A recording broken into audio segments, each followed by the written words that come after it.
शांताकारं भुजंगशयनं पद्मनाभं सुरेशं विश्वाधारं गगनसदृशं मेघवर्णं शुभांगं लक्ष्मीकान्तं कमलनयनं योगिभिध्यानगम्यं वंदे विष्णुभवभयहरं सर्वलोकैकनाथं।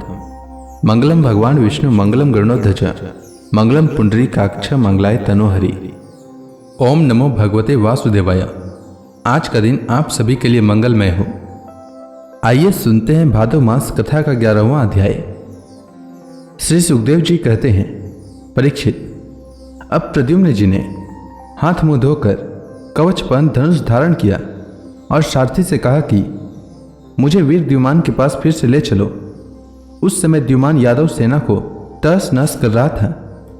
प्रद्युम्न जी ने उसके पास पहुंचकर उसे ऐसा करने से रोक दिया और मुस्कुराकर 8 बाण मारे। 4 बाणों से उसके 4 घोड़े और एक बाण से सारथी, धनुष, ध्वजा और उसका सिर काट डाला। इधर गद, सात्यकी, सांब आदि यदुवंशी वीर भी सालों की सेना का संहार करने लगे। 100 विमान पर चढ़े हुए सैनिकों की गर्दनें कट जाती और वे समुद्र में गिर पड़ते। इस प्रकार यदुवंशी और सालों की सेना एक दूसरे पर प्रहार करते रहे। बड़ा ही घमासान और भयंकर युद्ध हुआ और वह लगातार 27 दिनों तक चलता रहा। उन दिनों भगवान श्री कृष्ण धर्मराज युधिष्ठिर के बुलाने से इंद्रप्रस्थ गए हुए थे। राजसूय यज्ञ हो चुका था और शिशुपाल की भी मृत्यु हो चुकी थी। वहां भगवान श्री कृष्ण ने देखा कि बड़े भयंकर अपशकुन हो रहे हैं। तब उन्होंने कुरु वंश के बड़े बूढ़ों, ऋषि मुनियों, कुंती और पांडवों से अनुमति लेकर द्वारका के लिए प्रस्थान किया। वे मन ही मन कहने लगे कि मैं पूज्य भाई बलराम जी के साथ यहाँ चला आया। अब शिशुपाल के पक्षपाती क्षत्रिय अवश्य ही द्वारका पर आक्रमण कर रहे होंगे।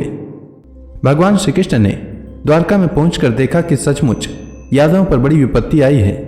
तब उन्होंने बलराम जी को नगर की रक्षा के लिए नियुक्त कर दिया और शौकपति सालों को देखकर अपने सारथी दारुक से कहा, दारुक, तुम शीघ्र से शीघ्र मेरा रथ सालों के पास ले चलो।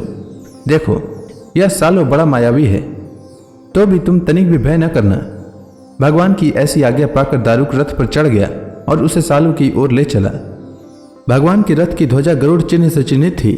उसे देखकर यदुवंशियों तथा सालों की सेना के लोगों ने युद्ध भूमि में प्रवेश करते ही भगवान को पहचान लिया। परीक्षित, अब तक सालों की सारी सेना प्रायः नष्ट हो चुकी थी। भगवान श्री कृष्ण को देखते ही उसने उनके सारथी पर एक बहुत बड़ी शक्ति चलाई। वह शक्ति बड़ा भयंकर शब्द करती हुई आकाश में बड़े वेग से चल रही थी और बहुत बड़े लुक के समान जान पड़ती थी। उसके प्रकाश से दिशाएं चमक उठी थी। उसे सारथी की ओर आते देख भगवान श्री कृष्ण ने अपने बाणों से उसके सैकड़ों टुकड़े कर दिए। उसके बाद उन्होंने सालों को 16 बाण मारे और उसके विमान को भी, जो आकाश में घूम रहा था, असंख्य बाणों से चलनी कर दिया। ठीक वैसे ही जैसे सूर्य अपनी किरणों से आकाश को भर देता है। सालों ने भगवान श्री कृष्ण की बाईं भुजा में बाण मारा, जिसमें सारंग धनुष शोभायमान था। इससे सारंग धनुष भगवान के हाथ से छूटकर गिर पड़ा।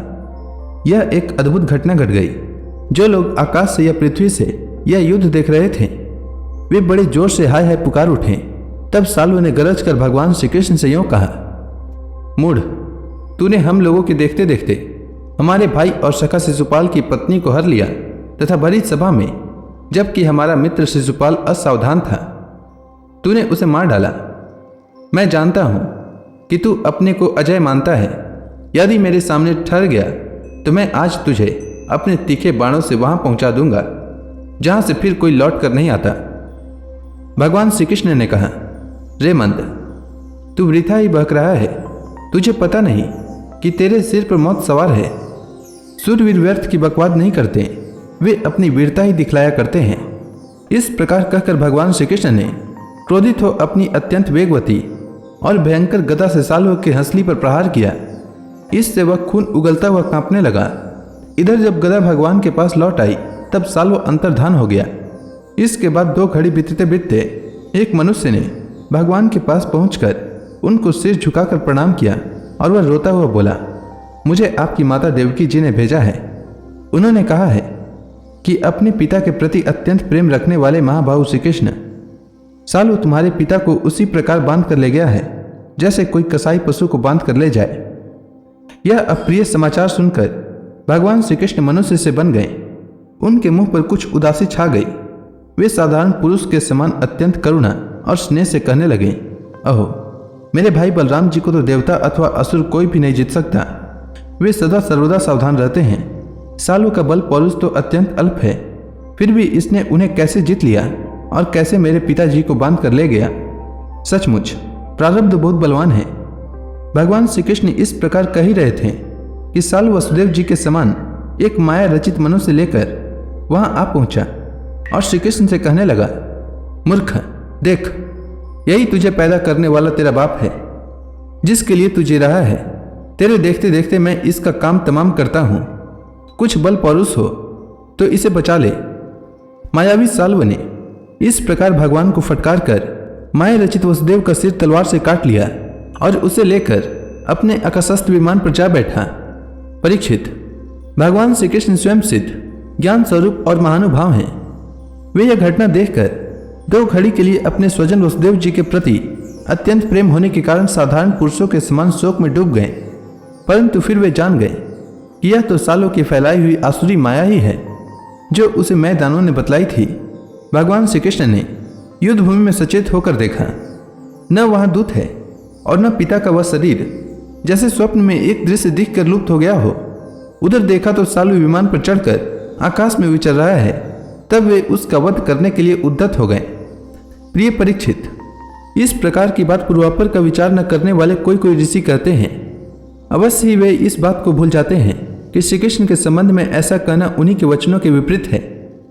कहाँ अज्ञानियों में रहने वाले शोक, मोह, स्नेह और भय, तथा कहाँ वे परिपूर्ण भगवान श्री कृष्ण, जिनका ज्ञान, विज्ञान और ऐश्वर्य अखंडित है, एक रस है। भला उनमें वैसे भावों की संभावना ही कहाँ है।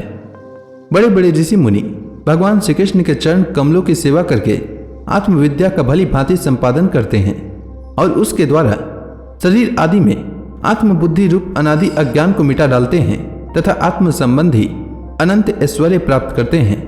उन संतों के परम गति स्वरूप भगवान श्री कृष्ण में भला मोह कैसे हो सकता है। अब सालों भगवान श्री कृष्ण पर बड़े उत्साह और वेग से शस्त्रों की वर्षा करने लगा था।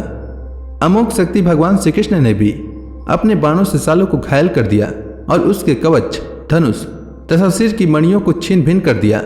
साथ ही गदा की चोट से उसके विमान को भी जर्जर कर दिया। परीक्षित, भगवान श्री कृष्ण के हाथों से चलाई हुई गदा से वह विमान चूर चूर होकर समुद्र में गिर पड़ा। गिरने के पहले ही सालों हाथ में गदा लेकर धरती पर कूद पड़ा और सावधान होकर बड़े वेग से भगवान श्री कृष्ण की ओर झपटा। सालों को आक्रमण करते देख उन्होंने भाला से गदा के साथ उसका हाथ काट गिराया। फिर उसे मार डालने के लिए उन्होंने प्रलयकालीन सूर्य के समान तेजस्वी और अत्यंत अद्भुत सुदर्शन चक्र धारण कर लिया।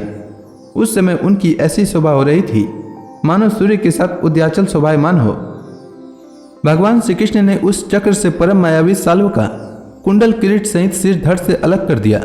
ठीक वैसे ही जैसे इंद्र ने वज्र से वृत्रासुर का सिर काट डाला था। उस समय सालों के सैनिक अत्यंत दुख से हाय हाय चिल्ला उठे।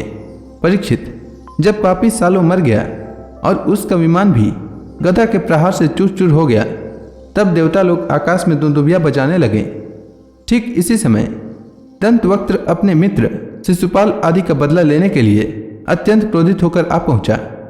तो इसी के साथ यह अध्याय समाप्त हुआ। इसके आगे की कथा मैं कल के अध्याय में सुनाऊंगा। तब तक के लिए भगवान हरि का नाम लेते रहें।